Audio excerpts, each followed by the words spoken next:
Hello everyone, সবাই কেমন আছো? আশা করছি ভালো আছো।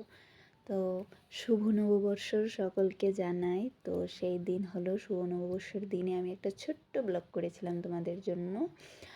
আমি এবং মা, বাবা এবং আমার হাজব্যান্ড আমরা 3জন মিলে চলে গিয়েছিলাম গুরুবাড়িতে মায়ের পুজো করার জন্য। তো যাওয়ার জন্য আমরা সবাই সুন্দর করে রেডি হয়ে গেছি, রেডি হয়ে যাচ্ছি। আর এই যে কালীঘরটা দেখছো, এটা আমাদের বাড়ির পাশেই কালীঘর। তো সেখানে আমরা একটু প্রণাম করলাম, ধূপকাঠি মোমবাতি দিলাম। দেওয়ার পর প্রায় সময় হয়তো এই মন্দিরটা আমার ভিডিওতে অনেক আগেও তোমরা দেখেছো, দেখলে বুঝতে পারবে যারা আমার ভিডিও দেখো। তারপর আমরা চলে গেছি বাজারে গিয়ে গুরুবাড়ির জন্য ফল মিষ্টি কিনলাম। এই যে মা আর আমার হাজব্যান্ড গেছে ফল মিষ্টি কেনার জন্য। ফল মিষ্টি কেনার পর আমরা চলে গেলাম গুরুবাড়িতে গিয়ে মায়ের আরাধনা করলাম,